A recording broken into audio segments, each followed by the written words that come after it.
Hey, what's up? I'm Mike Squires, and this is a Couch Riffs podcast, episode number 99. I can't fucking believe I made it this far. But thank you for letting me. I guess whether you listened or not, I'd probably still do it. I guess I have to. Anyway, listen. My guest on this episode is Ben Weinman of Dillinger Escape Plan, Giraffe Tongue Orchestra. Most recently, he plays with Suicidal Tendencies, which is amazing and so killer.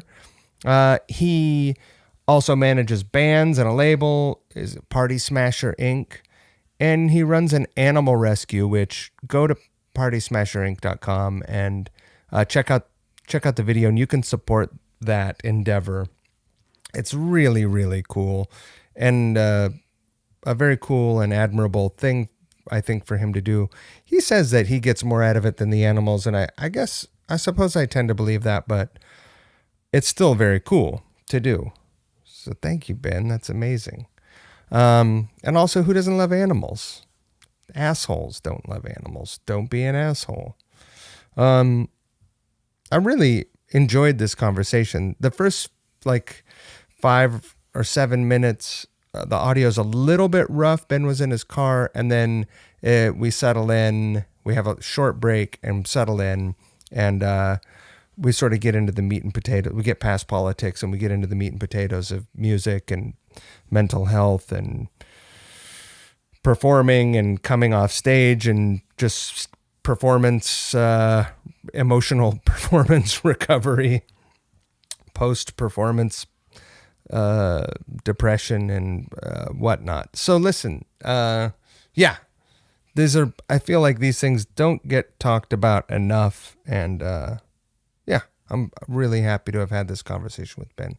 And if you've never, seeing the Dillinger Escape Plan was like a life-altering experience, because I didn't know what I was in store for. I had no idea. I didn't know anything about this band when I saw them, and it kind of left me stunned, left me speechless, really. So too late to see them now, but go watch some videos of these guys. It's unreal and amazing. Still plenty of opportunities to see Ben perform whenever the world goes back to turning and musicians get to perform again. Anyway, this conversation was a great time. I hope you enjoy it. This week I'm releasing episode 99 and 100, and so every day I'm trying to have a new little announcement. And so the first announcement that I'll make this week is folks who support the podcast through pledges on anchor.fm or otherwise. I created a special a private Instagram page at which you will all get an invite to follow, which has behind the scenes stuff. It's got footage that I've never released. It's got camera audio, so you can hear me cussing as I'm making mistakes through bloopers and other, related material. And so it's not like you're getting a free HBO Now account or anything, but I'll post up there very regularly. I have hundreds of videos. Believe me, there's hundreds of bloopers. And so, this is an extra way for me to say thank you for supporting the podcast. I really appreciate it. You can be a podcast and video supporter by going to anchor.fm/couch-riffs, or just go to anchor.fm and search for Couch Riffs. And there's a button right there. You can support for as little as 99 cents a month. And so right now I'm going to thank everyone that supports the podcast. So thank you, Ryan Waters. Thank you, Hayden Smith. Thank you, Jamie McParland. Thank you, Teresa Morgan. Thank you, Matt Gabbs. Thank you, Justin Jones. Thank you, Doug Starkovic. Thank you, Disha Colantuono. Thank you, Adam Pranica. Thank you, Dan Hurst. Thank you, Joan McKagan Baker. Thank you, Dan Leary. Thank you, Kathy Cheridano. Thank you, Mike Lacerda. Thank you, Rebecca Pellman. Thank you, Danny Bland. Thank you, Chris Smith.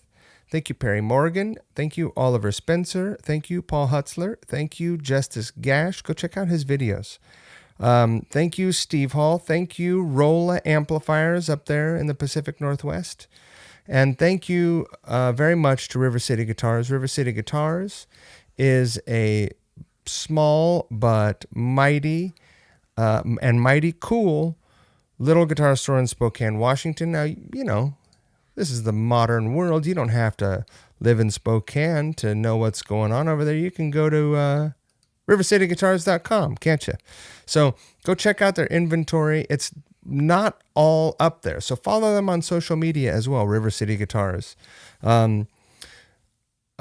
My guy over there, Bobby, is always out buying stuff. Every day is a buying day. So if you have some things for sale, guitars, you have an old guitar, you got a collection of guitars or instruments or effects or whatever, an old drum kit or a keyboard, get a hold of them. You can call them at 509-818-7693 or drop them a line of email. Sales dot rivercityguitars@gmail. Okay. Now, they're lovely folks to deal with. You would have a great experience selling anything to them, except for bullshit. Don't try and sell nobody no bullshit. All right. Now, every week I go to their website and I have a pick of the week, right? This week it's I owned a reissue, but it was not a double cut like this one. And I loved the look of it, but I didn't love it was like the modernized version of this guitar. And what I really wanted was this guitar. And it is a 1992 Gretsch Artist Limited Run Black Falcon. The Gretsch Black Falcon is one of the most iconic and cool looking guitars ever. And, it's played, you don't see metal guys playing traditional tellies, but you see country, Americana, rock. You don't see metal guys playing Black Falcons really, but you can play rock music with a Gretsch Black Falcon and it's cool as shit. So this one, they're just, they're beautiful black with all the gold hardware and appointments and all the binding. God, I love it. This one can be had, or this one is offered at $5,499. Now they are accepting offers, and there's no harm in asking. So make them an offer. Go over there, rivercityguitars.com. Check it out. Thank you, River City Guitars, for always supporting the podcast. And stick around.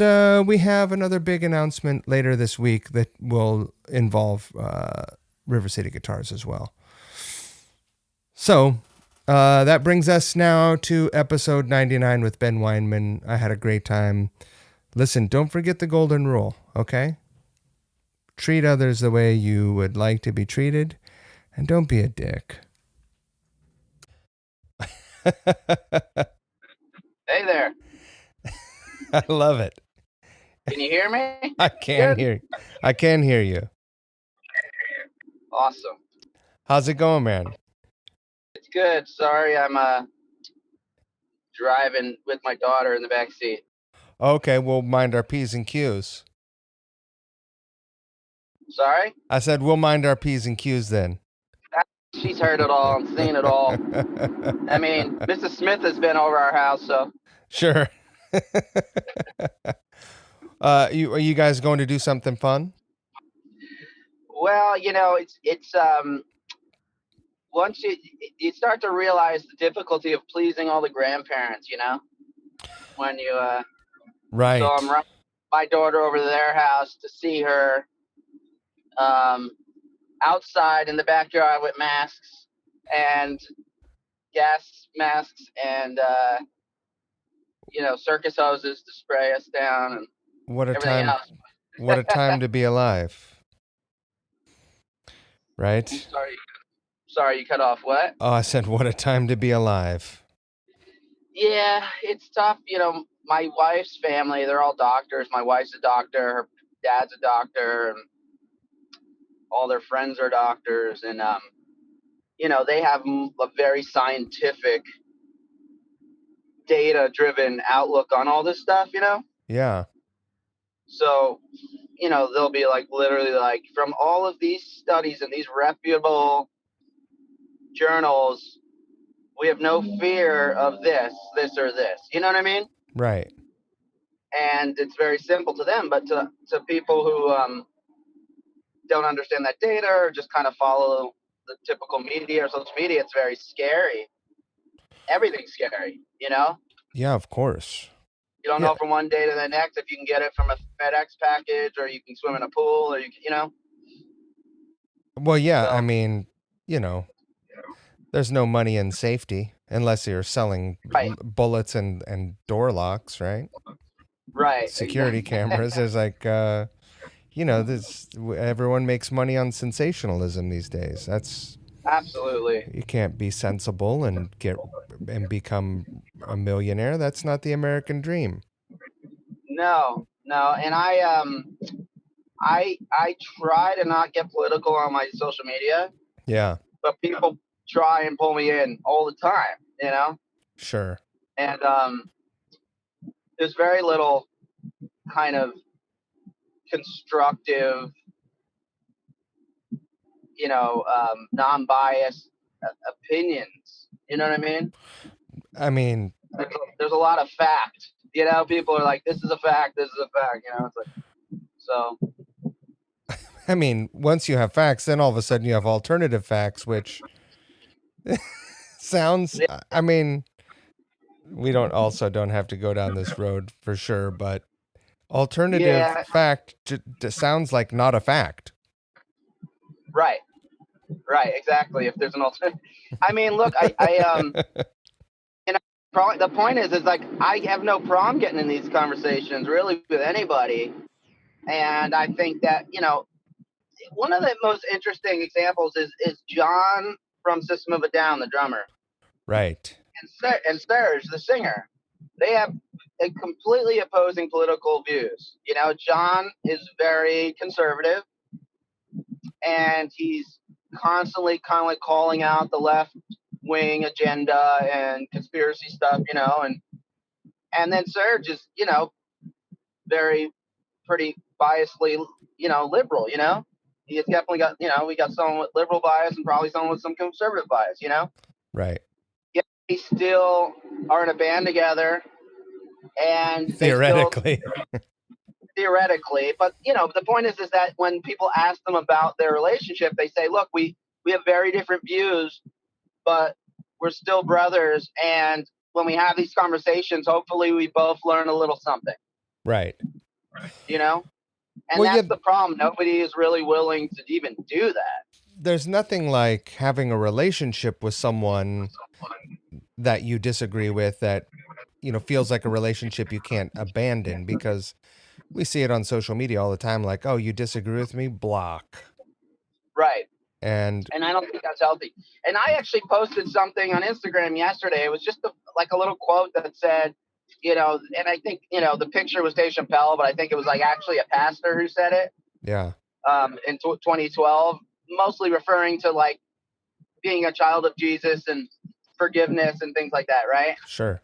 And but the quote was to me important regardless of who said it or in what context. Like it was like, we have this misconception in America that in American culture that if somebody lives a different type of lifestyle, you must fear them, and if somebody has a different opinion, you can't love them.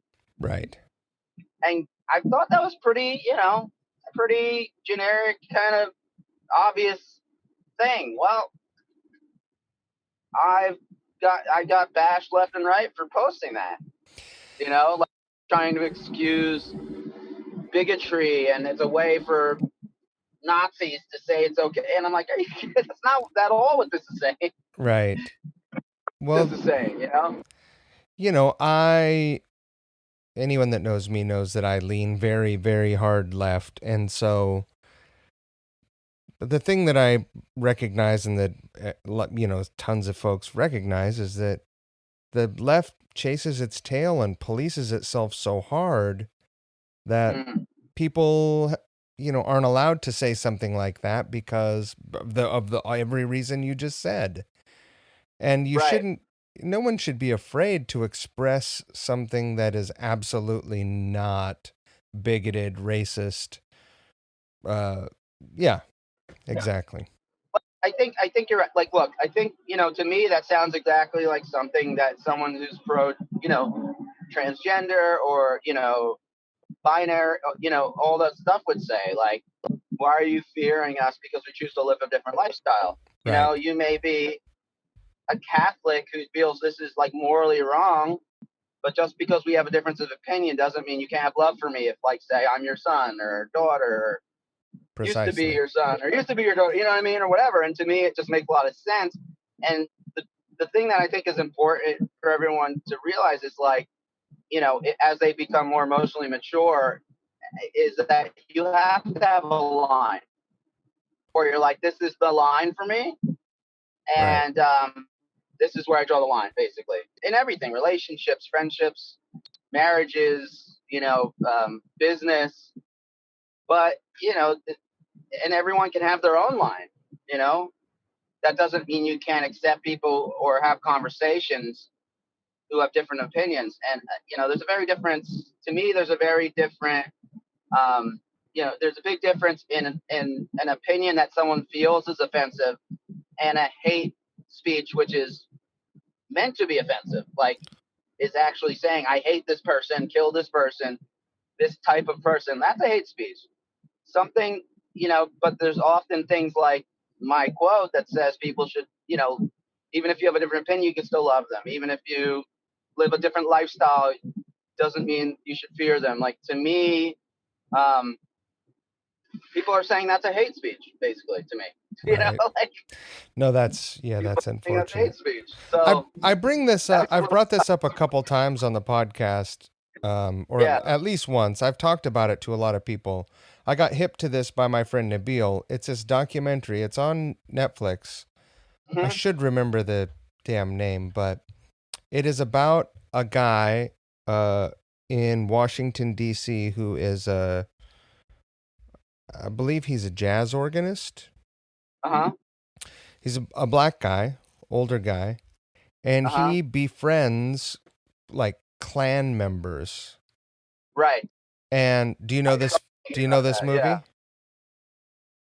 You're familiar?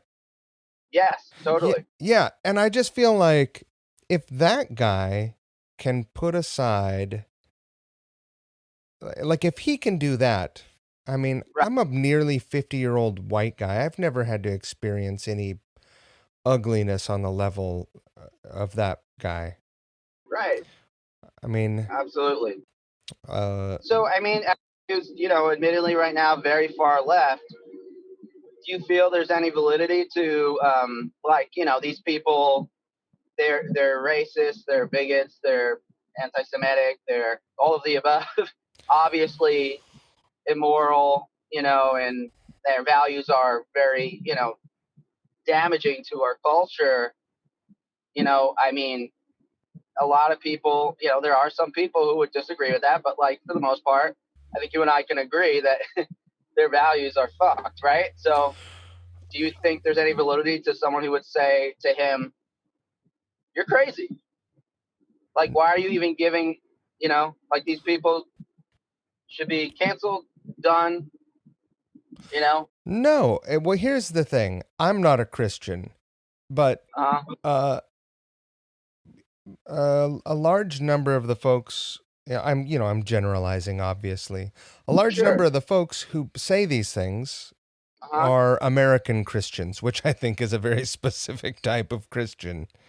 uh, Um, and that's not Christ-like, but like Christ wouldn't ask someone to behave like that. Christ would say, right, love everyone, like love right, everyone, because that's a right, healing behavior. right, How else would you bridge the gap, than with love? right. Clearly, Yeah, yeah, trying to dominate does not do anything. War doesn't fix anything. There's no victor, you know. Sure. And I guess who has the right to make that distinction of, you know, what? I guess everyone, like I said, can have their own line. Like I can't fuck with Nazis. That's it. That's my line. You know, Yeah, cool. sure. I can't, you know. But at what point is it damaging? Like you said, where you're not giving. There's no chance for growth. There's no chance to show someone another way, or to, you know, there's no chance. At what point, like you said, is it actually anti open-mindedness, anti what you're preaching against? And Right. you know, like in my household, my wife is Roman Catholic, I'm Jewish, Right. and we get into these conversations all the time, because you know I am very against a lot of like very um, conservative, you know, Jewish traditions and things like that, Sure. Hasidic things, the patriarchal, like, you know, I mean, just things that are in any. I feel at any extreme is not, you know, forward thinking in any way, is not pushing our culture forward in any way, you know. Right. So, I but moved I to New also, York only 5 years ago, and I moved to South Williamsburg, uh and huh, my mind was blown because I moved from the Northwest. uh huh, You just don't see Orthodox Jews there. yeah, It's right, of like course. that's I not mean, a look, thing. I mean, yeah, exactly. And look, I'm very culturally proud of being Jewish. I grew up Reform. My mom was kosher. Yeah. You know, she didn't speak. She spoke Yiddish. She didn't. Hold on. Sorry. Oh, it's all What's right. wrong? Oh, my daughter's sick. Uh-oh. There's some throw up Honey. action going on. She wants to change. Hey, Um, hey, can we pick this up in like 20 minutes? yeah, man, for sure. Shoot me a text and then I'll fire it back up. We're back.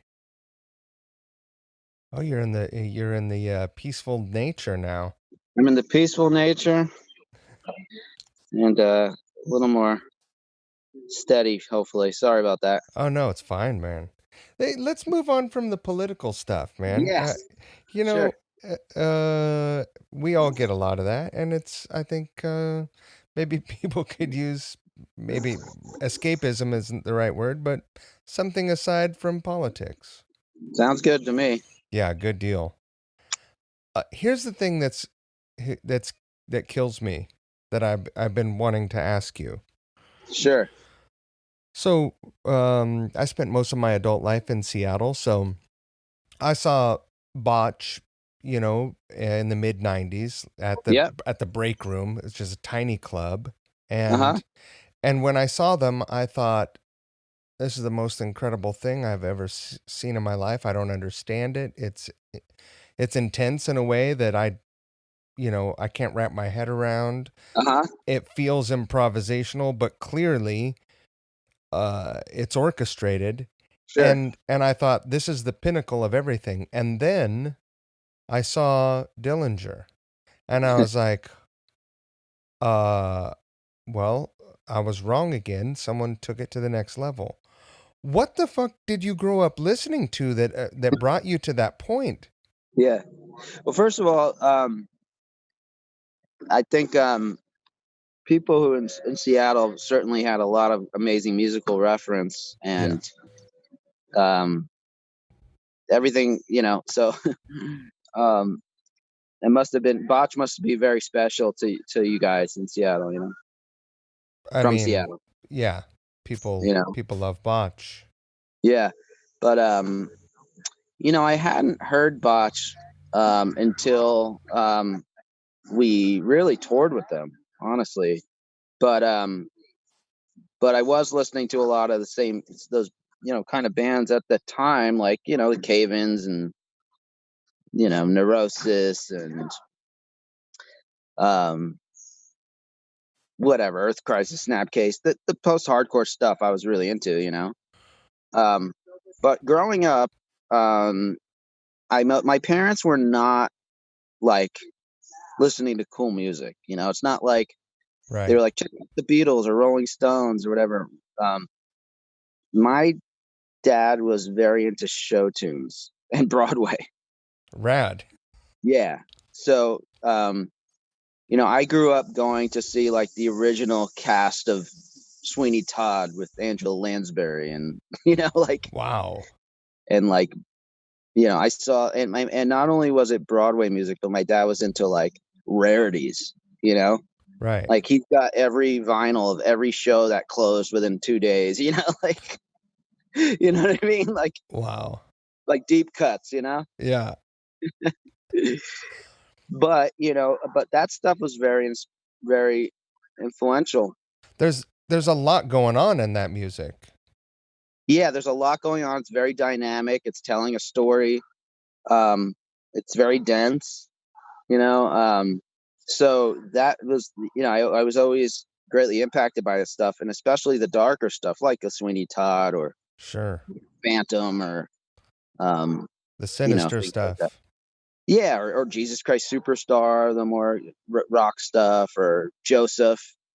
The I don't know bass if any of lines this in means those songs anything in to you. particular, in the like rock musicals, Right, right. Those definitely spoke to me a lot. the bass lines are cruising in those songs. They're Oh, great. they are, and so um, that was really a lot of my first musical experiences were with that kind of stuff. Sure.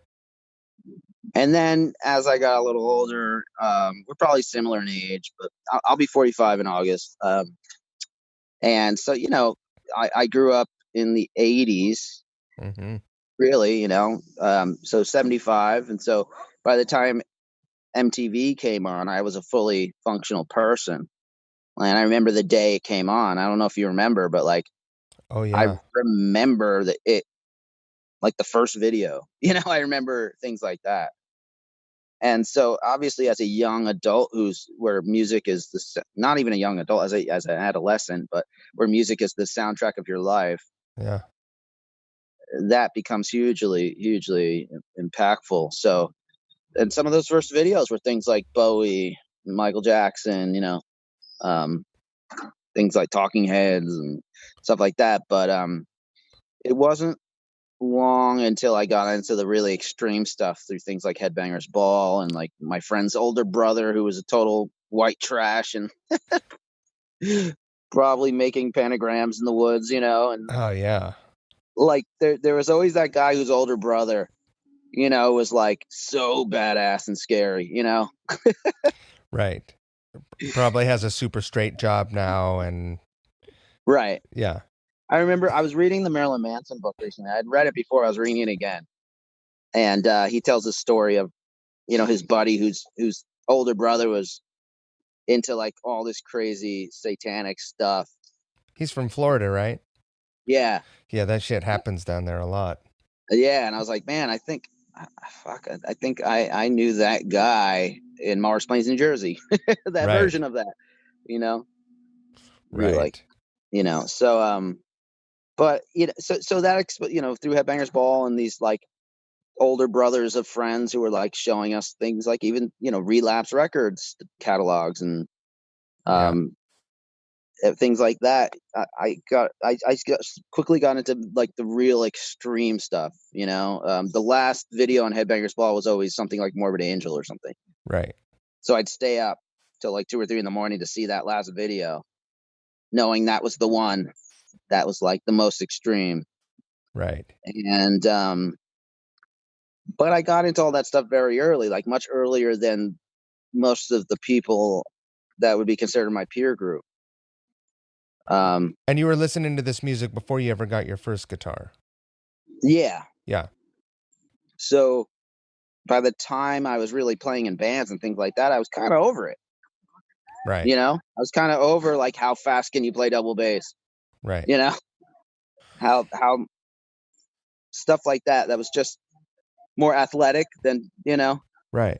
When And once you got your first guitar, did you go through a prog phase? Like, were you into like Mahavishnu and yeah, so King there's Crimson? this 2 stages of the guitar thing. When you have like this shitty acoustic toy in your closet and you start noodling on it like with one string, and then Right. when you like actually get like an electric guitar, and you're trying to play with people. So, you know, I look, I had guitars and little keyboards and things like that, and was trying to make, you know, figure out Michael Jackson songs and all that stuff. And I even remember being fairly young, trying to learn all the Faith No More keyboard parts on like a little toy Casio, Right. you know. But I got into the heavy stuff first, got a little bit desensitized to it, then got into some things like simultaneously I was into the like Mahavishnu and Crimson and like Aphex Twin and Square Pusher and stuff like that, Oh, and wow. Audiger. And so I got into like deep kind of IDM electronic music and crazy guitar music at the same time, and then started Dillinger pretty much. So It explains so much to yeah. me. I'm just like, how do you arrive at this destination? It seems like designed chaos and live crushing. Well, I think an important part of the um, Dillinger existing was, and I wrote an article about this on, it's on my website, partysmasherinc.com, under like a blog section a while back, about how giving up was what really was the catalyst for originality. So I don't think if I thought Dillinger could have made it, it would have ever sounded like it does. Right. By the time I started Dillinger, I was already in college. I was older than the other guys in the band. I'd already had like 4 bands I thought were going to be huge, you know, Right. and Of nobody, you course. know, 3 people listened to it. It was amazing, you know. So at that point, I'm in school. I'm going to school for college for psychology. It's impossible at this point. I'm like, it's impossible to make it. It's like learning the lottery. Right. You can't be in a big band. That's ridiculous. I found the hardcore scene and the DIY underground scene, which the biggest band you'd ever see had 300 people, maybe, Right. you know, and that was because like 4 of the biggest hardcore bands were all playing together, you know. Um, so yeah, my goal became, I want to create music that's so polarizing and so um, you know, expressive, and that can really just help me vent after a long week of work and school. And um, and that's really what Dillinger was. And it was also an attempt to create something that made people feel danger, made them feel uncomfortable in a way that probably the first really heavy bands did, or Black Flag, or the Bad Brains, or, you know, those bands that there was still this element of danger in the crowd and the, you know, the politics and all this stuff that became completely kind of lost. Right. I And remember in the 7th grade, I had a couple of Venom records, and I mm-hmm. used to listen to these things and just think to myself, man, it doesn't get any more gnarly than this. Yeah, And then, you know, I didn't listen to him for years. I listened to him, you know, went back, started listening to him 10 years ago, and I was like, this yeah. just sounds like a poorly produced Judas Priest with like darker themes. Like, Isn't it funny? wow. Like Yeah, there I was were into all kinds definitely of like weird, like Creator and like Paradise Lost, and just things that, yeah, at the time seemed like so progressive or right. so crazy, you know, or so. Well, I mean, and for the time it was. Yeah, What absolutely.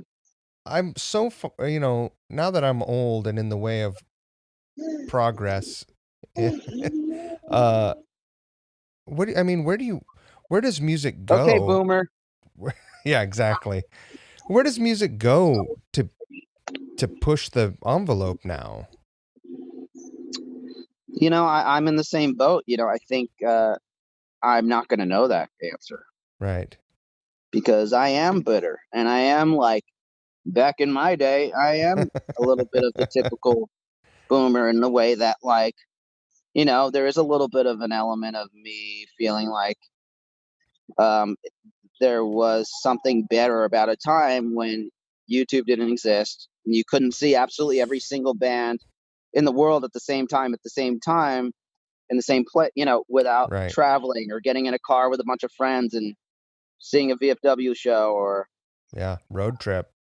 or like seeing a band from England come into town and be like, "What the? These guys look weird. Like, what's their outfits?" Right. You know what I mean? And then being like, "Wow, these Americans like want to like sing along and jump on, and we're used to like weird people just being silent or headbanging or something. Right. Like that stuff doesn't exist anymore. Really, that surprise or that weird cultural amalgamation of things. The yeah, the globalization effect that the internet has impacted on us has also removed all the mystery from music, Yeah, far and wide. Not yeah. I just mean, mostly every new artist most new artists, at least the bigger labels, are all signing them off TikTok. Um, it could even be off just covers. right. Uh, and, and Well, what I yeah, the find is the there is like even the bands that are like trying to do crazy metal with like electronics and stuff, it's all been done. It's right. all been done. And I guess the bands I appreciate now, the newer, younger bands, are the ones that unfortunately just kind of sound like the mid '90s bands, like that are like not like programming the drums and not like using Meshuggah presets and Right. periphery guitar tone and Have you like, listened to are they called Polyphia? yeah, What do you think about these kids? cool, They're yeah, they're really good. I don't yeah. know. I mean, look, there's these bands that now they're just literally they're brutal, they're heavy, they're brutal. They've got attitude. They're punk. They're like they look weird. They look like they could be in Sonic Youth, but they're playing music that sounds like a Hatebreed breakdown. Like Right. it's like there's definitely interesting stuff going on. It's not the most original thing. It's probably original Sure. compared to like 5, 10 years ago when everything was Meshuggah worship with Right. bad choruses. You know, I mean, if you're gonna worship a band, Meshuggah is a great place to start. I mean, well, of course, but and there's good ones, yeah. but I think I also know Meshuggah and how much they hate all that stuff, Right. because they're not inspired by bands that are just trying to make Meshuggah riffs.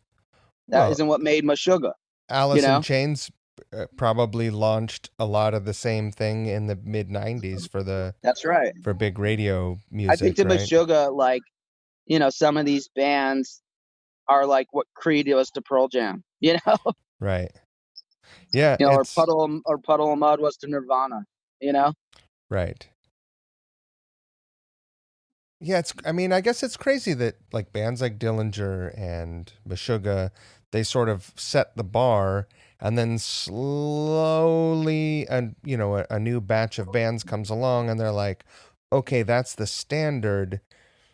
And some maybe arguably succeed and many fail to reach that point or reach that Yeah. standard. But the goal is always to push further. And I guess I still have not seen bands that have exceeded that or Well, got past I that I border. give very selected. I used to give lessons only to a few punishers that wouldn't leave me alone, and finally I said okay. And like most of the lessons were like, I don't know how to play guitar. I mean, if I knew how to play guitar, Dillinger would sound like freaking Ingve or something. Right. Like I don't know what I'm doing. I just do what sounds good. Like there's no rules, but like I show them some things, some different scales and some fusion stuff that might inspire them metal a little bit, whatever. But like through our conversations and everything like that, every single person I worked with ended up making a band that was super cool and not like Dillinger. Like Right. this is an indie rock band with barely any, distorted guitars, but it's definitely got some weird time things, and it's Right. definitely inspired by like there's definitely some Dillinger ideas in there, but they're like totally in a different context, and Right. that's what made Dillinger. We imitated poorly, and and things ended up kind of becoming our sound, and we accepted it and embraced it, so um yeah, it's hard to take the when people say, oh, this band sounds like Dillinger, or this band sounds like Meshuggah, or this, it's hard to take that seriously when you know that the intention was different, Right. because intention is what makes the best bands, you know to me, like, last the test of time. Like, there always will be. You can always put it on. You can always listen to it. It'll always be something special because there was an intention and attitude behind it. They were trying to capture maybe the spirit of other bands they loved, but not necessarily sound like them. Right.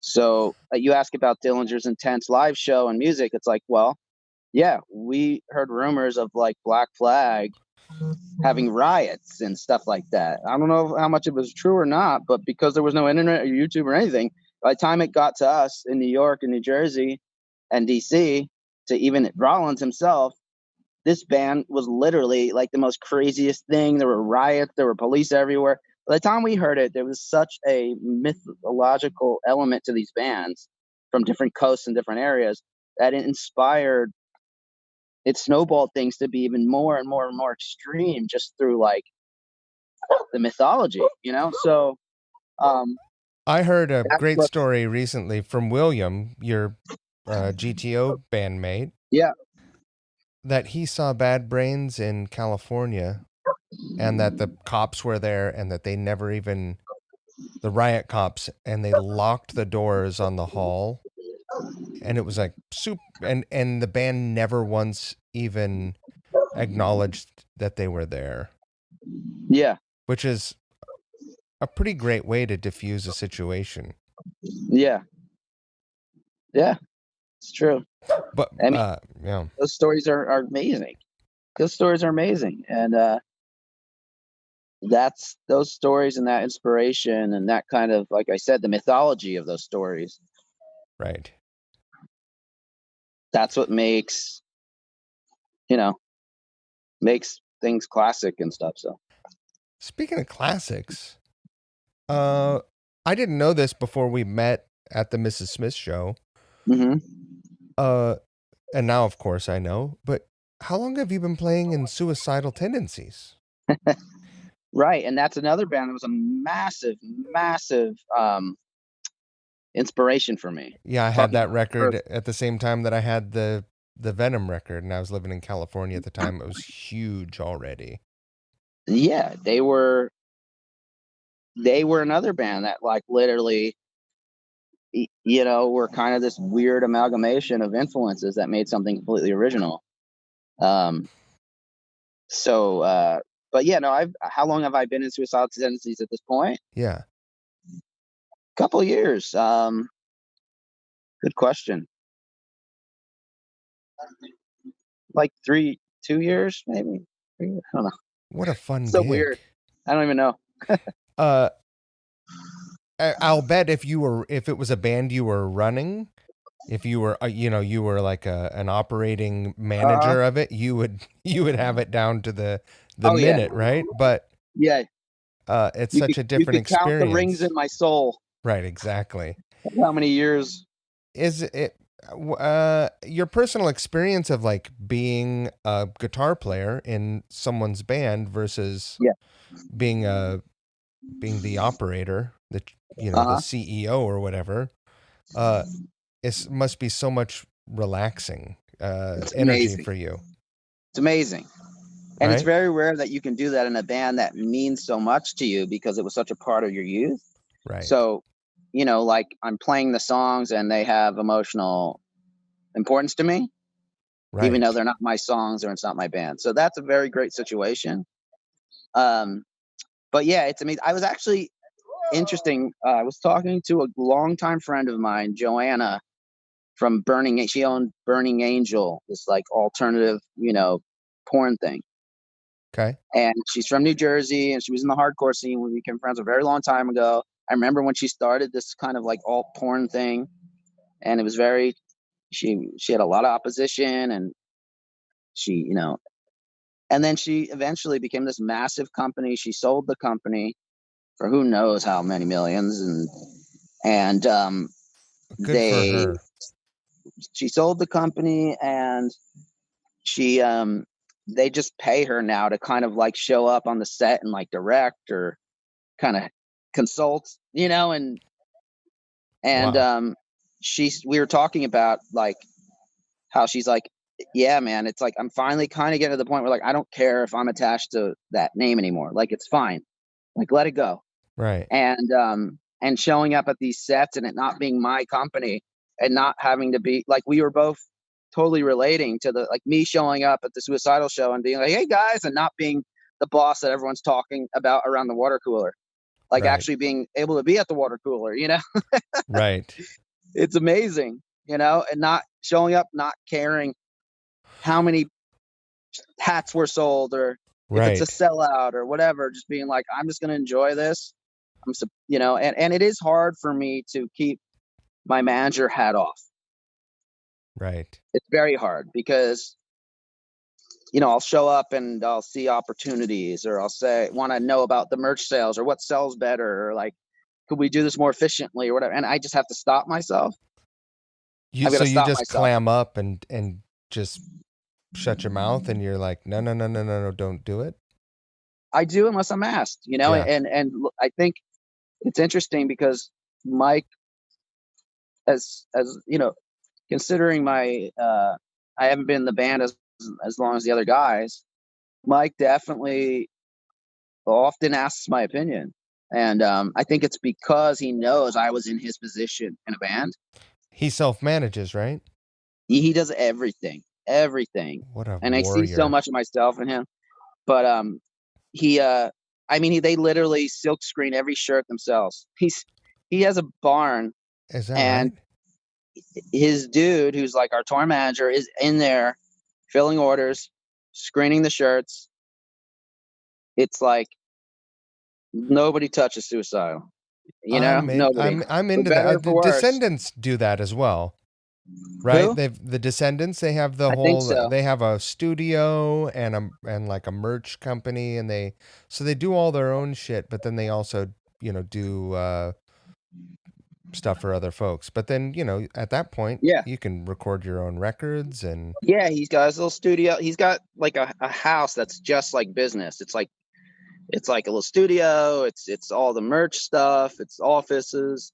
And amazing, it's really cool. It's really cool. I mean, there's only really the only thing someone else does is a booking agent. right? Nobody Um, nobody wants to do that themselves. That's a thankless job. nah. Oh, And even like his sister's the accountant, you know.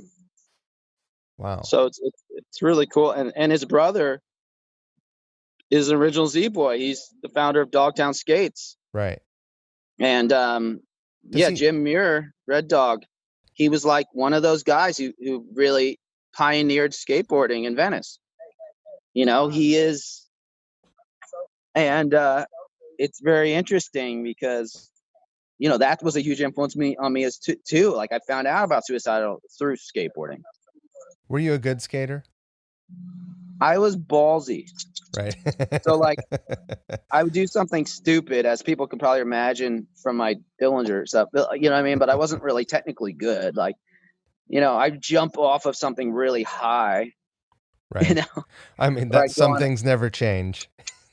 Yeah, but I wasn't like good. I couldn't like do all kinds of make flip flaps and whatnots. I guess it. I mean, there's a video of you performing. I think you shared it. It's just a short clip, and you're performing. You're on stage, and you take a nasty spill, Uh, and you must have like nearly broken a rib. that's probably my most famous moment. Right. Me falling. That went viral. Like, it's funny because, like I said, how many thousands of times have I done that and not fallen? Right. But I just got lazy and was like kind of in my own world, and I was stupid and I fell on my ass and I thought it was funny. And I didn't even realize it till I saw the video. I just got up and kept going. I never realized how gnarly that looked. And so I posted it, and then it started getting picked up and posted everywhere, but nobody was like tagging me or Suicidal. It was just like, who's this dickhead? Nobody was like, look at this idiot, like an NFL football coach posted it, like having this kind of day, you know what I mean? Or like Really? massive, Bill Barr talked about it on That's his podcast. incredible. He's just like some punka rocker. Yeah. Like, serious. It was crazy. What People had no idea who it was or what it was. They were just like, this guy's an idiot, like. That's incredible. I had no idea. Yeah, like it went viral. I'm like, there was a time period for like a couple months after that where I would just be like, yeah, I'm the guy who fell. That's me. Like, that's how I introduced myself. And they're like, oh, that guy. Like, that was more known than like my band or anything. Well, You're the one that fell on your back. Like, that's you. Like. Did that leave a gnarly bruise on your body? It's. I hate talking. In one respect, I hate talking about the injury stuff because it just sounds braggy and like. Right. Or like complainy or like some combination of the both or like, but it's like, every vertebrae is fused in my back already. Is that right? Yeah, I broke my neck and I'm just very lucky. To be quite frank, I'm very lucky to be walking even. My best friend got a minor fender bender and is paralyzed. And the things that I've gone through and done, he must be like, what a dick. Like, why am I paralyzed? I just fell off a 30-foot speaker, But have most of your injuries that you sustained been while performing? Yeah. Yeah, definitely. Maniac. Definitely. But I think most of them are because of me performing and not like wanting to have kind of uninhibited free expression physically, but also trying to really play all the music. So you kind of can't do both without having some casualties. You know what I mean? Pretty high hurdle. Yeah. Yeah. So when you're trying to nail that note, even though you're falling onto your face, but you don't put your hands down because you don't want to miss that breakdown. Right. How much? It's stuff like that. It's stuff like that. How much of putting yourself in harm's way and doing dangerous things is, adrenaline rush, like I'm going to pull this off for myself, for my own rush and thrill. Yeah. And how much is a performance? We're performers. Good question. No, it's a good question. You're on a stage, like you don't do that at home. You don't do it for your daughter. Right? It's a good question. I mean, I do find myself being more physical than most people at my age, even at home, in that way. Like, I have a farm. I have a rescue animals. I have about 75 farm animals. I wanted to ask you about this. Yeah. Yeah. So, I'm often, there's been times when I've had to, my instincts are just to go jump over this fence and like escape a ram that's trying to get me, or I've got to catch a horse that got out. So I leap over something ridiculous that's not really safe. I definitely have that kind of in me a little bit to just be, I'm a little bit of a monkey, and I always have been, climbing trees as a kid and things like that. But as far as the performance thing goes, I've always been extremely anxious and nervous about playing. Anxiety is something I've dealt with my whole life. And so sometimes that manifests in, I found that live, it can either manifest in shutting down and turning around and facing the drummer. And like, yeah, like I find like going on stage, I would be nervous before every single show, always. Right. And that would always manifest in like, I can either be scared of these people or I can fully assault these people. You know what I mean? Like, yeah, there's no in between for me because I need to turn this anxiety into some other kind of energy, and then there's also like a competitiveness I have myself where like if I find myself not being in the moment, not fully embracing the music and the physicality and the expression, I get upset with myself. Sure. That anger turns into more rage and more physicality in order for me to deal with that emotion. So So yeah, that there's is that like energy playing is less meditation for focused? me. Yeah, playing is meditation for me. It's like a time when I can just not think about anything else. Is the iron on? Did I answer this email? It's like literally, Of course. if I start to daydream, either I mess up, I'm not in it, I'm not performing well, I'm not giving people what they want, I'm not fulfilling my expectations of myself. So at times when I do find myself being lazy or daydreaming or not being full in it, I quickly snap into like, and usually the times when I'm most wild on stage are because I'm upset with myself for starting to lose focus, but for not being in the moment, you know? Can I ask you about? I mean, this it seems like a more intense experience than I've ever had performing every time you touch a guitar. And I know that there are times when I walk off a stage and not so much anymore now that I'm old and in the way of progress and less self You're conscious. not. Come on. They're jokes. I joke. But uh, there, there's a combination of things that's a come down from performing, right? And a lot of times I'll walk off stage and I'll be a grumpy, just bitch and just hard to be around Yeah. historically with my bandmates because maybe I let something get, like a bit that I didn't nail or, Yep. whatever my personal expectations. But then Yes. also the performance is over and I have no more opportunity to prove myself in front of people who were watching and probably didn't notice the mistake that I Right. You made can't redo. anyway. You can't press redo. Uh, but what is what's your come down? I mean, are you able to transition from stage to the green room or just go right back to dealing with promoters Well, or I think whatever? that's a Like, really good description, what you said. And it's very, I relate to that a lot. I don't think people really can understand that unless they're in it, right, like you and I. Definitely refreshing to hear that because it makes a lot of sense, and I definitely feel the same way. I've often, again, I remember a story um, specifically with Dillinger back in the earlier days. Our original drummer Chris Penny was still in the band. Um, our original singer Dimitri, I think, was singing, and we were playing in Europe for the first time. We were playing some small venue in France in some weird town. Um, all these towns in France have like the arts supported, and there's always these little yeah. like youth centers that are like have $1 million worth of lights and $1 trillion soundboard, and you're like, what the? A bunch of them even have like little barracks rooms where bands can Yeah. sleep, right? Oh It's yeah, it's amazing. amazing. And the food is like a full buffet, and it's like literally the small town somewhere, in France. Right. But like we were playing some show, and I knew we didn't bring it 100%. I knew, and mostly myself. Like I knew. I looked around, I saw myself, and I was disappointed in us, and mostly in myself. And I walked off stage, and I went backstage, and I started yelling at everyone, "We need to go back out there and do an encore. We fucking sucked. This is bullshit. Blah blah blah blah blah."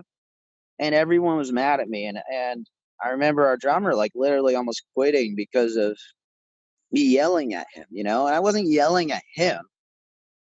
I was Right. yelling at myself. I mean, like, and sometimes people don't realize that when we're doing that, we're actually being hard.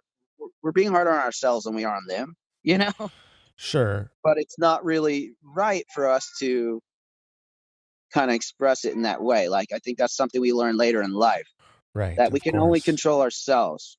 We can only control what we do. And if Right. that sets an example and influence is great, but like we need to worry about ourselves. We need to. So I definitely that was an experience where like yeah, I wasn't often very enjoyable to be around, and most of the time it was like you said because I was disappointed in myself. Right. So I totally understand that, and that's something I think artists go through all the time. Is have you had an experience like that walking off stage with Suicidal at all? Or I mean not like Good question, yelling at because your honestly, bandmates. I have, yeah, I have felt I could have done better. Mostly it's with Suicidal, it's mostly because I screwed some note up or something that was like, Right. it's only me, you know, like the intro to You Can't Bring Me Down. I come out and I like clink. It's like, dang it, how can you mess that up? You know what I mean? That's like, and I'm bummed about that. And nobody cares. Mike, I think singers are funny, man. I mean, singers often just care if the crowd's into it and like, Right. you know, and they don't care about you. They're focused on themselves. Right. They don't care if you screw up or if you whatever. They don't care. They don't care. As long as they look good, you know? Singers have a uniquely they carry a unique burden in the band, and I think that for a very long time I I looked down my nose at singers like, center of attention, Yeah. blah blah blah. But, the truth is they have a much more focused pressure, Yeah. A lot of pressure. I mean, even like I've brought this up a few times, like, we are raised, cinematically when you're watching a movie and a band is supposed to quote suck, what happens? The singer walks up to the microphone and like there's some feedback, Yes. right? Like that signals that the band sucks. They haven't even played a People are note booing yet. them. Get off the stage. Yeah, you suck. Well, Yeah. they haven't even played yet. That's a sound issue. That's probably a monitor guy issue. Right. But in the middle of a performance, it'll also happen. That's how it's signaled. Like, boom, here's his feedback. Yeah. Singers, and some singers play music or have a intensely deep knowledge of music, but Yeah. others are like, they're gut performers and they sing and that's what they do. It's a tough thing, and I understand that singers are in this position where they're usually very simultaneously somewhat self-centered to want to be the center of attention, but also very insecure. Right. Because they're being put on the spotlight and they're being critiqued and they're being like, that's very psychologically damaging. There's a very funny thing about performing to me where there's nothing about getting on a stage in front of people that's egoless. And unless you're a child. Yeah. And you're just like, this is fun. You have to believe that people are going to want to see and hear you if you're putting yourself on a stage to perform in front of people, right? Right. So, but you hear stories like, oh, Michael Stipe for his first 10 shows, like, hid behind the drums. Yeah. I remember being really nervous the first few shows I played, like, terribly nervous. Yeah. Was it like the kind of thing where like you're like, I don't know what I'm supposed to play at all? Like I'm blank? Well, yeah, there's like, no, I never had any blanks like that, but I definitely had felt like blackout moments where I was like, yeah, I don't know what just happened. Did I do the song right? Right. But do you remember your first shows where I didn't know what a sound check was, what was going to happen at a sound check? Yeah. Yeah, I remember the first shows and I remember not knowing, could not think of the riff or the idea where my hand was going to go for the life of me until the click of the sticks, and then it just came out and I was like, Jesus. Like I was so scared because I was like, I literally cannot. I have no idea what I'm supposed to play.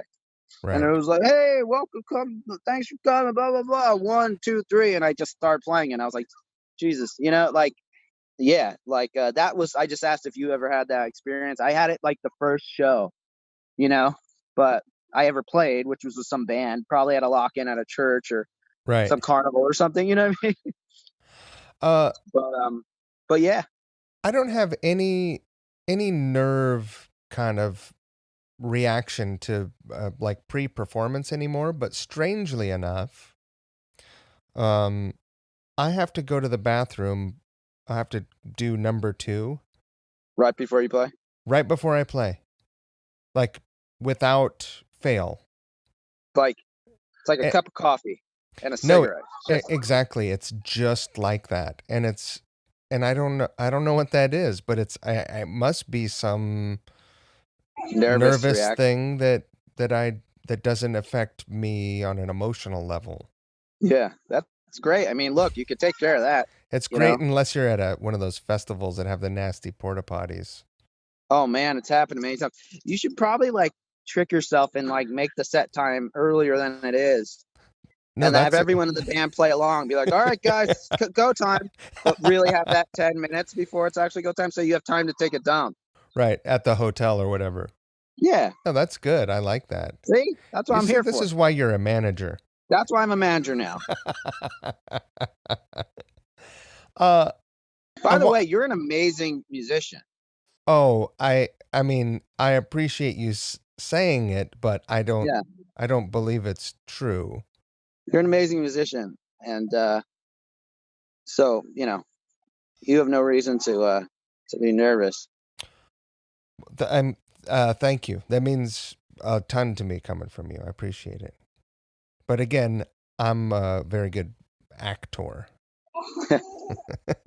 Aren't we all? It's a um, very it's not a healthy profession, playing on stage. It's nothing about it that's good. It's not good for your ego. It's not good for your health. It's not good for your mental state in general. It's not good for your. no, It's I think historically it's I mean, everything that we have talked about for the last 15 minutes, like coming off stage and being the come down, it's like being addicted to drugs. And so it's no wonder that so many people get addicted to drugs. yeah. And unfortunately, it's no wonder that there's so much mental health uh, issues hmm within the entertainment industries. It's a And huge problem. it's a It's a huge issue. tragedy how many suicides go down. Yeah, it's a huge issue. I mean, substance abuse is something people expect in entertainment. They think it's just because rockers are assholes, but like, Or that really, the they love to mental health party. issue is a huge thing. And I mean, I've even considered going back to school to finish my doctorate or master's in therapy to like just work with artists and musicians because I struggled with it. I have friends who struggled with it. Um, we all know multiple musicians who have died from overdose or suicide. I mean, I was on tour with Soundgarden when Chris, died. I played with the Prodigy months before, you know, he killed himself. Like I've been very close to this stuff. And I remember actually being watching Soundgarden the night before this all happened. I'm standing on stage with my guitar tech and I'm watching them sing like, you know, I don't know, one of the hits, and like thousands of people are singing along.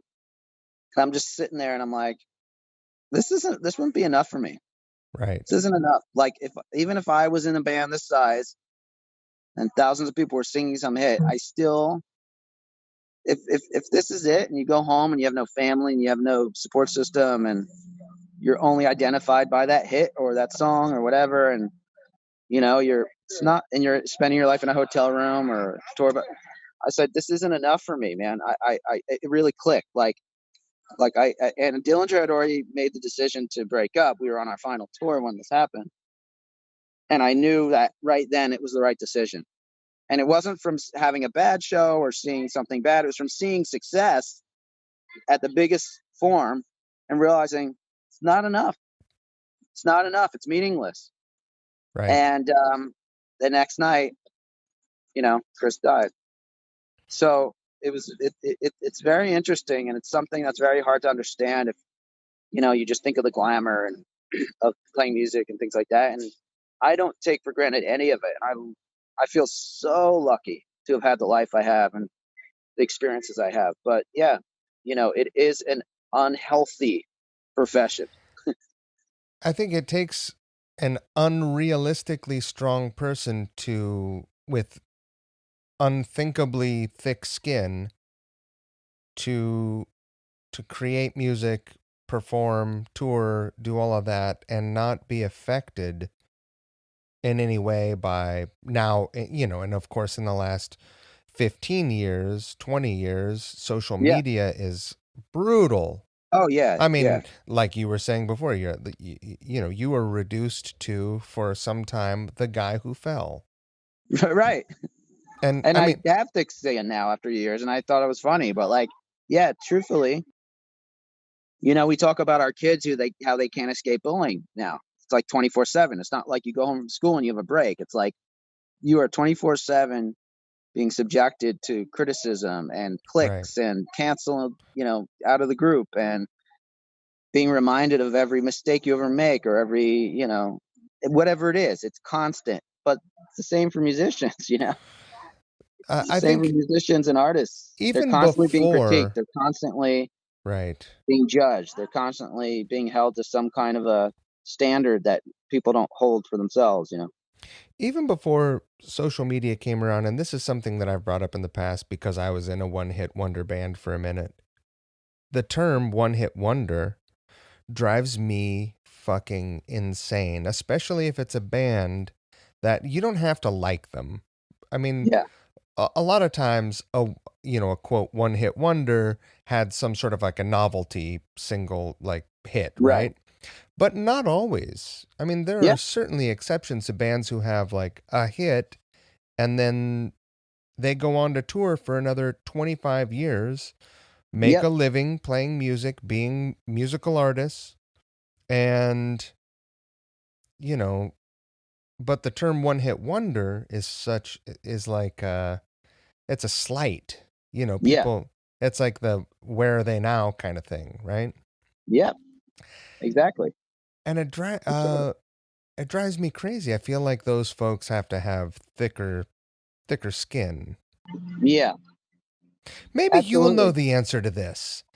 Dude, this is something that I've been asking people for the last 10 years, and I don't know what reminded me, but this was definitely a band that I saw on Headbangers Ball. And the video was a high production, like slick band. Uh Like, huh.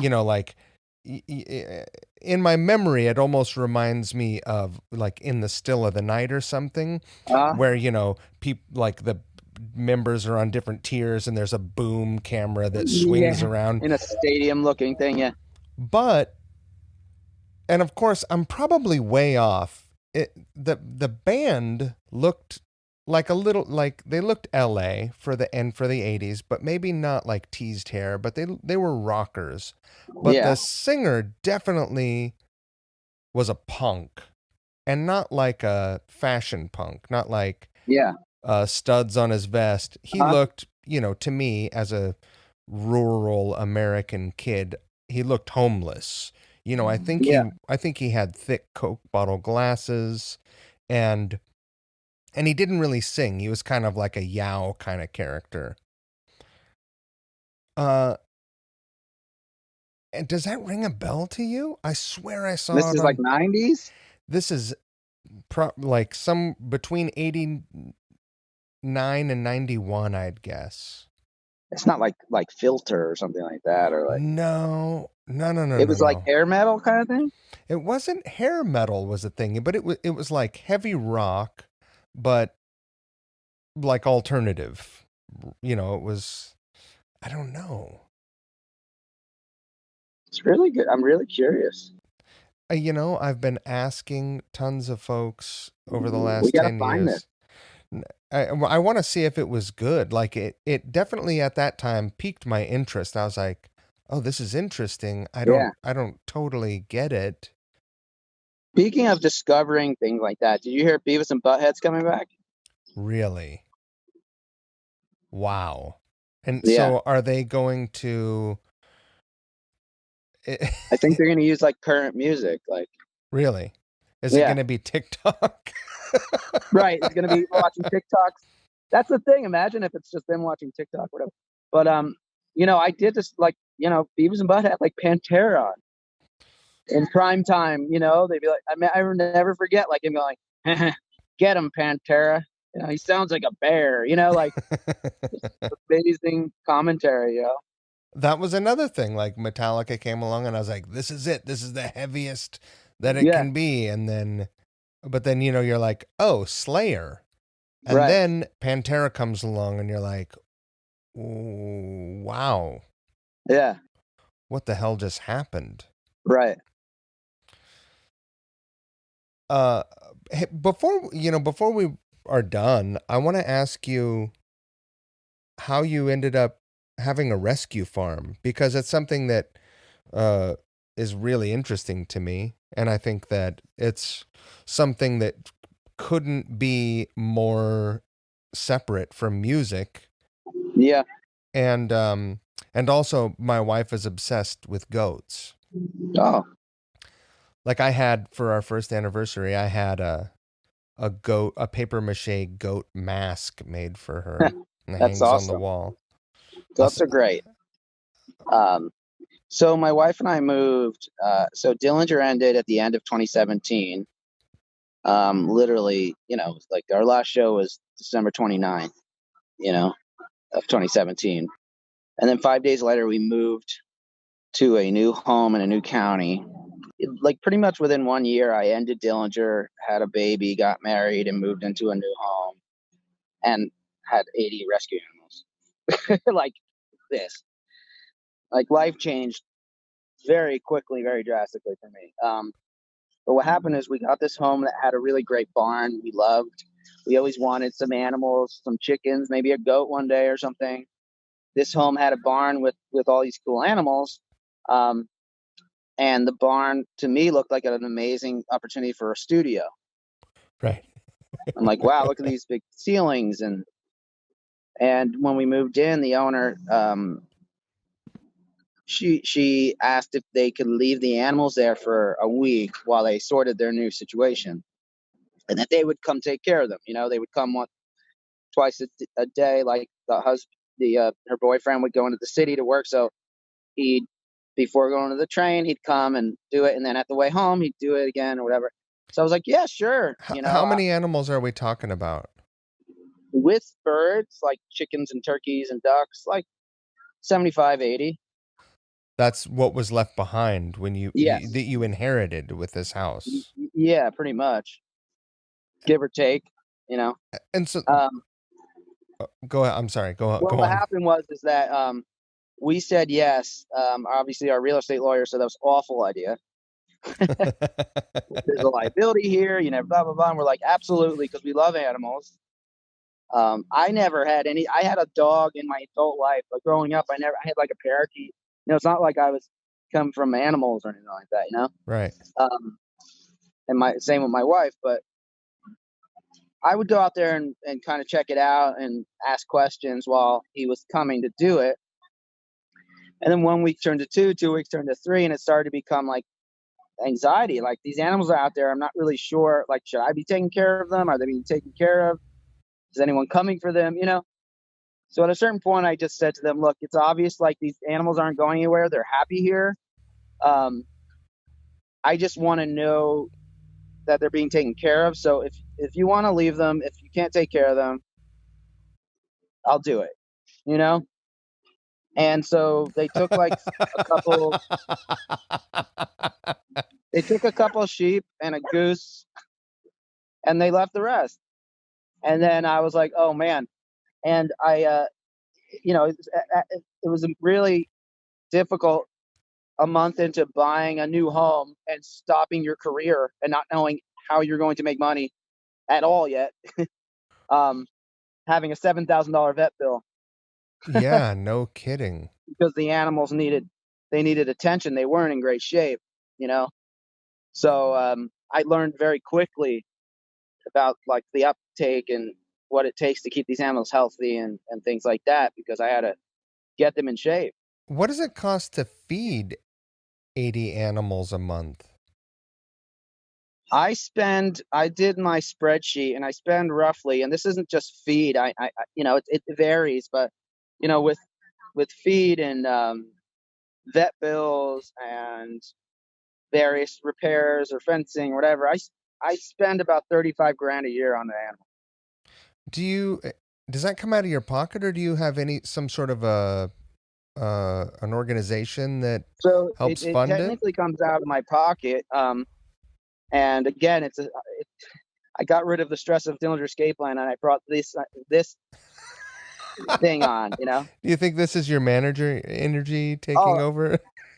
I mean, like I'm fucking. The sad thing is that 80 farm animals are more predictable and easier than 4 band members. But Right. Yeah. No, I know that story. right. But what I do is I have a Patreon where I do solo music and put videos of the animals and things like that. So anyone who contributes to that, not only do they get my music and posters and things like that, but they can know that the money's going to support the animals. Oh, that's great. I'm going to plug that at the very top. So that way, it's like the people who are like hungry for Dillinger-ish or at least my music can come and get it and can and influence me to keep making music even when I don't want to sometimes, in order to help, and that money's helping these animals. And then, you know, if people don't care about my music but they're really into the animal thing, well, delete the MP3, don't download it, whatever. But you're helping these animals who need help. And we've since rescued a number of more animals. We've rescued 2 alpacas. We've rescued 3 pigs. We've rescued a couple goats. We rescued another dog.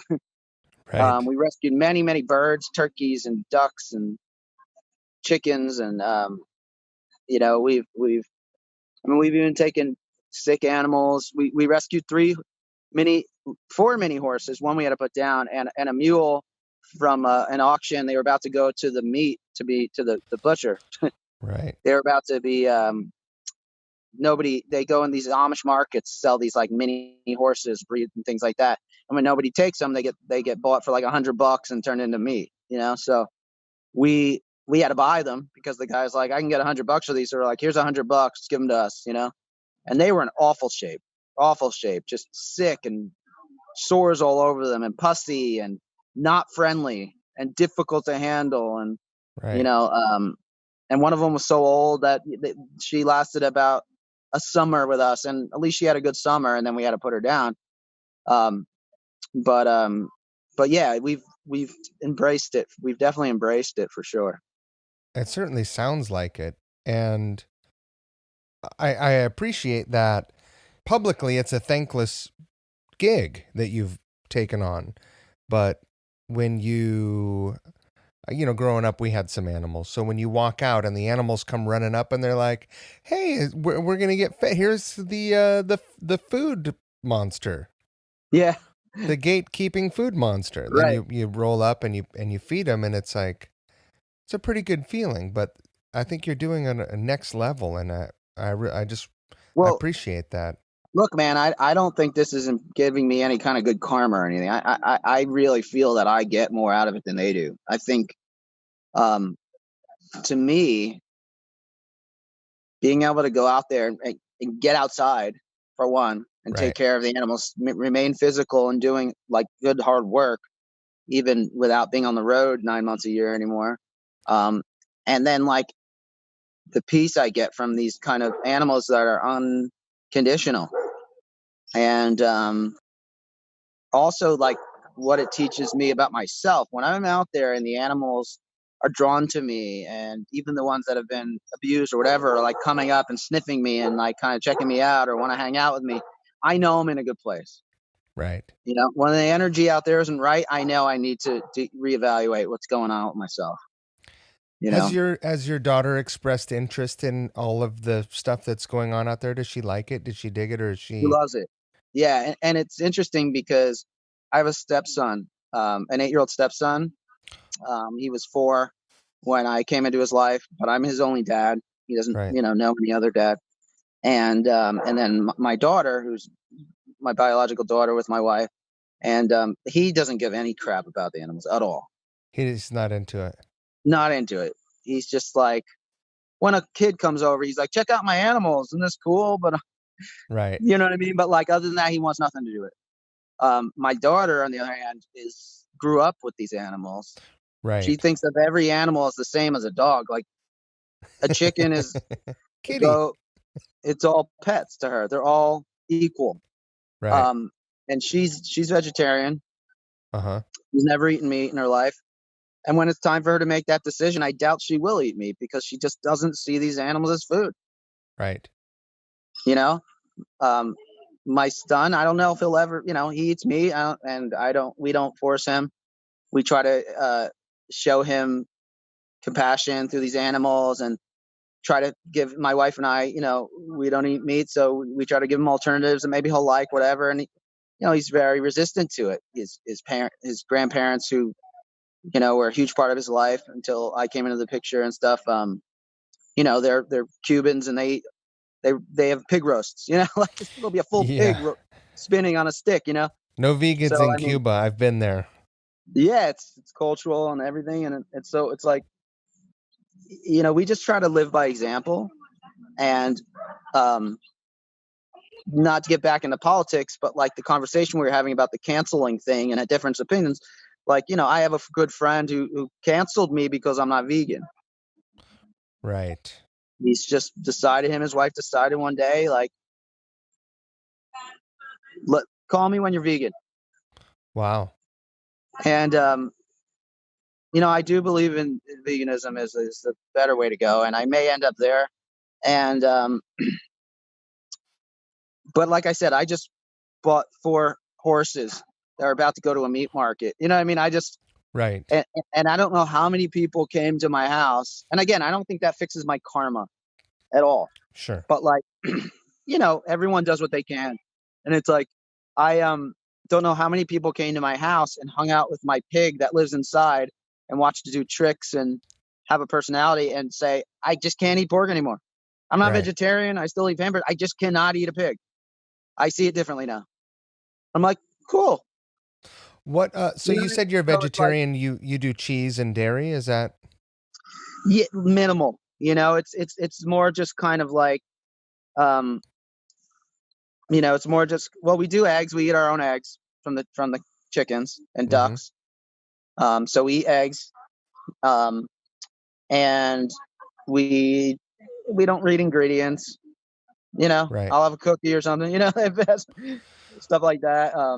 I think that In an emergency with the kids, I'll get a pizza. You know what I mean? I'll probably get some hate Stuff mail like for that. this, but I think that the the political aspect of veganism and the purely political aspect or environmental and ecological is about big farming, right? I mean, it's Hmm. about the effect, mostly like cattle farming, really, Yeah. and big dairy farming. Like I see it where I live. I mean, if I looked out my window, I can see, you know, 100 acres of cornfield, Yeah. and none of that farmland produces food for people. Right. It's That just to feed a that bunch of feeds animals. Farting. cows that Yeah. are, a mile down the road the other direction, that Yeah. at a dairy farm, which Yeah. are not even producing like quality milk. They're mass No. producing Puss. low grade milk, yeah, for Bleached puss. condensed milk. Yeah, no, I Yeah. mean, when I learned that in the 90s, I stopped with the milk. Yeah. Like, done. Yeah. And Nope. and that's admirable that you learn something and you take a step to like do something you feel good about. And so, look, to the vegans, I was actually married previous to my marriage now to someone was very vegan, and father was a yogi and very, very, very extreme about veganism and stuff like that. And it was a real hard thing in our marriage because while we had a vegan household, if I was at my friend's restaurant and he gave me some shrimp dish, I ate it. You know what I mean? Right. And it was really contentious. And there was a lot of that whole like, I don't want to hang out with people who aren't vegan. I don't want to go out to eat with people who aren't vegan. And the truth is the cause is the cause. If half of the world was vegetarian half of the week, I'm sorry, if the world was vegetarian half of the week, it would mean half of the world is vegetarian. It's the same, has the same impact Right. on the environment, on animals. So, like, people taking steps and eating less meat or cutting out meat but eating fish or whatever, that all is helpful. And like pushing them away and criticizing them and making them, feel bad about themselves is not doing anything for anyone. Do you think that this will maybe like tie into almost everything we've talked about that isn't Yeah. musical? Do you think that that it's important for real deep change to happen at a natural pace rather than an unnatural pace? What's a natural pace? I mean, we see a lot of Yeah, I change know. happen from like reactionary, like we see it Well, now. Like something extreme happens and everyone wakes right. up, or Well, yeah, I think part of the problem is response versus reaction, yeah, right? And that's one thing that I focused a lot in my, like when coming off stage, I would react to right, whatever because I was a sensitive prick right, rather than, digesting the actual situation yes, and responding like a real yes, adult. right, Um, well, you see it, that's a thread through everything in the world today. And, yeah, I think there's so much division because reaction yes, we're in a reaction based society, and I wonder absolutely. if I guess I how better is that question stated? I mean, Right. Do you think that action always has to come with do you forcefully, think that change always has to you're right, like I mean, look, as somebody who's now considers emotional intelligence the most important thing and the primary goal of my life in order to be a better person, a better father, a better friend, a better husband, a better right? artist, everything, better manager. I think the ultimate goal for everyone is to be able to create to have action without reaction, and that's really difficult. But I think that extremely reactionary people are incapable of logic in a way, Or right? it's at least challenged. You know, it's diminished. Right. It's diminished. Well, it becomes, a reactionary response is fueled by emotion. It's not fueled by thinking or open mindedness or critical thinking or any of that stuff. Right. So while it may start there, it becomes just I need to win Right. under any circumstance. Right. If I was in line at a store and someone, slammed into the back of me like I was in a pit, Yeah. probably my first reaction would be to turn around and slug them Right. because it would feel like an assault, right? Right. But if cooler heads prevailed, I might turn around and say, "Are you okay?" Yeah. Right. Because it's not a natural like we don't Yeah. slam into each other in line, right? Are Right. you okay? People don't like this is the problem. This is the Yeah. fucking problem, man.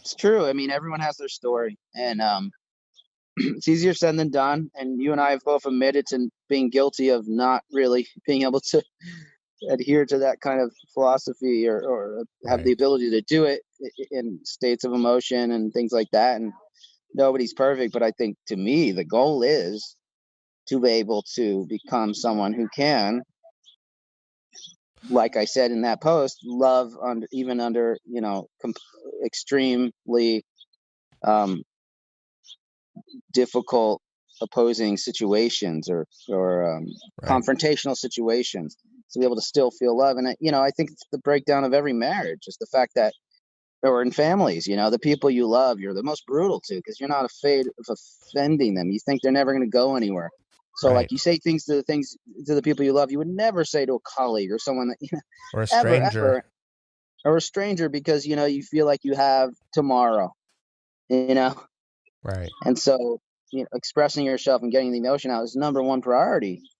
And I think people forget people lack the ability to maintain love even during arguments or disagreements.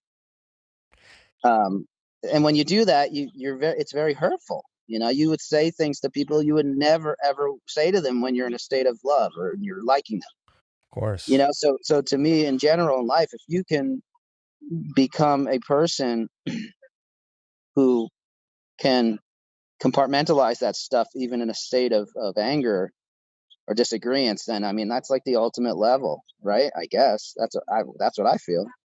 Can I ask you some dad questions? Yeah, and this is very part of being a dad. All of this, yeah. Yeah, no, it definitely feels that way. How much has your life changed since becoming a father? And did you ever imagine 15 or 20 years ago being a father? I think I always did because I've always been a pack animal, and I've always been somebody who felt like I needed to take care of things, and that's why I ran the band or whatever. Um, what I was lucky enough to learn through being a band leader, starting a band, running a band before I was a dad, is that people people care about how you make them feel, not what you do for them. Right. So if you're angry and grumpy and you're like critical and all these things, but you just saved your band member literally $50 by driving back and forth from the airport with your sound guy in the middle of like not packing, not having eaten 2 days, trying to figure out a bus that broke down, blah, blah, blah, blah, blah. If you're not pleasant to them or you don't communicate in a way that's effective to them, it means nothing. You're a dick. Right. You know what I mean? And so, I made the mistake of many years of thinking that people understand what you do for them or your intention or more than, well, I'm in a bad mood. Of course I'm in a bad mood, or like, Right. I just did this, that, and the other for you. I just did this, and the other, and you're arguing over what seat you get in the van. Like literally, I have to go buy a toothbrush because I haven't even packed. Right. Because I was doing all the work. I was making sure our merch shows up. I was, you know what I mean? And you're arguing over a seat? Fuck you. You know what I mean? Like not being able to have empathy. Were those all it's something that I'm so glad that I've had the opportunity to like live through some of that in a band and things like that before being a dad. Were those, as a little side note, were those things that you imposed on yourself and that wouldn't possibly have happened? Right? Like, is that stuff that you just sort of, you did because you are the kind of person that feels like you have to take care of things, you think? Yeah, I mean, I think, it's a combination of, I don't know. I mean, I considered the business part of the art. Yeah. I considered how you did things part of the art. I considered coming home from tour and being able to give everybody a check or some money, like success, and I like that. I remember, again, I remember having a safe in my bedroom with a bunch of uncashed checks because I knew I lived with my parents and they had rent to pay, and if I cashed the check, they wouldn't be able to cash theirs. Right. So, but literally, like I said, being the dick because I was like, what are you, a fucking idiot? You forgot your passport? What are you fucking, like not being a pleasant person. Right. And realizing that one thing doesn't have to be like sometimes, again, like worrying about what you can control and not what you can't. And that's something I try to teach my kids now. And I often tell my son, particularly, to remember that the calmest person in the room is always the most powerful. Right. And it's something I learned later in life, and I wish I knew earlier. So it's definitely something, even when we yell at him, or he sees me and his mother yelling at each other, or whatever. Even if I get angry and start to, I always say to him, I lost. I'm the loser in this one. Right. I lost it. I lost my temper. I think that's a really incredible thing to communicate to a kid. Yeah. So that's the thing I learned from being in the band all these years. And I did, like the calmest person in the room is the most powerful person in the room. And that, that what was the other Do you thing think that that it's because the calmest person is listening the most? right is Yeah, being less reactive, is right. listening, is right, Digesting the situation. digesting. Yeah, exactly. This has been very therapeutic. I appreciate I appreciate you. No, I appreciate you. You can Hey, send me you a should look. bill through Venmo. No, no, no. Mhm. It's incredible. Well, But you know, but like, look, me and David were talking about this. Like, God, you are like one of the most productive people ever. You do so much. this year has been incredible. Tell me a little bit about your organization and how organizational skills and how you managed to get so much done. I don't know. Like I feel like I'm absolutely white knuckling every day of the week. Um, my thing started as like just I was unemployed and lived in Carroll Gardens, and I just I was driving my wife crazy with my energy, and she was like, "Why don't you make some guitar videos?" Yeah, And I was like, "Okay." So I did it, and then I started having guests on the couch with me, and then I had this whole grand idea about what it could be, and I still do have this ambitious vision for its potential. And then I moved, and then I refocused to doing this podcast, right? yeah, And occasionally doing videos, but it became cost prohibitive. I had to drive a couple hours to wherever a venue was, rent an Airbnb, and you know, thankfully there were people who were comfortable enough, I knew them, or someone that we were mutual friends with had vouched for me that like I picked Vivian Campbell up in Poughkeepsie at that crazy old what's that the rock venue there, the little theater. oh God, I know exactly what you're talking about. Right. Well, I mean, I picked Vivian Campbell up there without ever really talking to him, and drove him to a strange Airbnb, Yeah, and like, all right, here we like, I could have been an axe murderer for all he knew, or some like weird creep. But yeah, I quickly realized once I paid those credit card bills, like, that wasn't a sustainable model. And then this year came along and changed everything, because people had suggested that I do what everyone is doing this year, like the quarantine videos, yeah. And I was Hmm. like, no, no, no, no, that's not what I do. I don't want to do that. That's not fun. There's no vibe. But all of a sudden, I was forced, right? Yeah. Uh, but at the same time, earlier this year, my salary got cut 50%, and I had to pick up a second job for 2 months. So I was working a second job loading UPS tractor trucks. Hmm. So I was working 15 hours a day, commuting 3 hours a day, and then I kept pace of doing 2 podcast episodes a week on top of Wow. that. So it was a really challenging time for me, for Yeah. sure. And I started producing videos like this will post on Monday. Wednesday, I will post probably, I'll send you the link to it if you haven't Okay. seen it. William sings. Oh, cool. It's great. It's dynamite. It's Cool. fun. But, you know, I is there a birthday? Everyone's just clapping for my daughter because she did something cute. Oh, nice. I should do cute things. Yeah. Um, Nobody so claps for me. sure they do. Nobody claps when I take a crap. You should.